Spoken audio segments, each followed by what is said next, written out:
Je suis Claire Champenois, professeure en entrepreneuriat à Audencia, et j'ai été amenée à monter et à délivrer un cours qui s'appelait Féminisme et genre entre normes et émancipation aux étudiants et étudiantes du master de communication à Audencia. Et ce cours, en fait, visait à leur faire prendre conscience des mécanismes fondamentaux derrière tout l'émotionnel qu'on a pu voir surgir sur les réseaux sociaux et ailleurs suite à la vague MeToo, et d'amener les étudiantes et les étudiants à, en fait, transformer et jouer de ces normes de genre et de ces inégalités.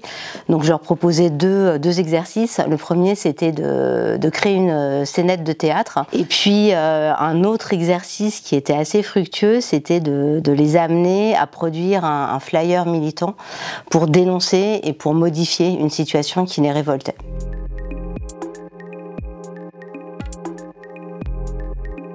Si on s'intéresse à l'impact que peut avoir ce genre de cours sur des étudiantes et des étudiants, déjà de les sortir de formats purement instrumentaux, managériaux. La plupart des cours, on leur apprend quand même à utiliser des outils pour être plus performants, pour conduire des actions de manière plus performante. Et là, on n'est pas du tout dans ce cadre-là.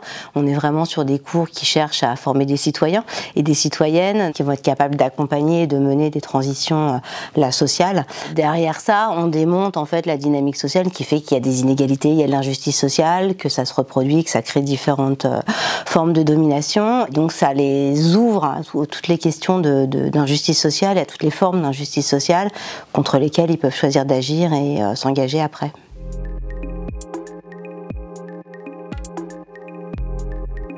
Trois ressources à conseiller, ce serait les ouvrages en fait de Camille Froide-Vaumétry, qui est une juriste, philosophe contemporaine, qui travaille beaucoup, qui est une héritière de Beauvoir, donc qui est beaucoup dans l'expérience vécue. Elle renouvelle toute la pensée féministe contemporaine. Ça parle beaucoup aux jeunes femmes contemporaines et aux hommes contemporains parce que ça fait écho, on a parlé de MeToo, aux questions des violences sexuelles et sexistes et comment on se positionne par rapport à ça. Et en plus, c'est très fin, c'est intelligent, c'est bien écrit. Deuxième ressource, par fidélité, je vous conseillerais la chaîne Over the Rainbow de Capucine Coudrier, qui est une de nos étudiantes, qui était dans mon cours, que j'ai accompagnée aussi dans son projet entrepreneurial et qui a développé une chaîne et un podcast féministe militant qui s'appelle Over the Rainbow.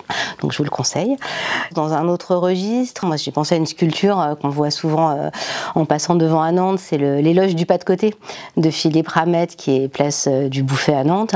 Et ce cours est clairement un éloge du pas de côté, toutes les humanités en fait, dès qu'on enseigne des sciences sociales et des humanités, dans une école de commerce ou dans une école d'ingénieurs, on fait un pas de côté, on amène les étudiantes et les étudiants à faire un pas de côté, et je pense que c'est toujours très très fructueux.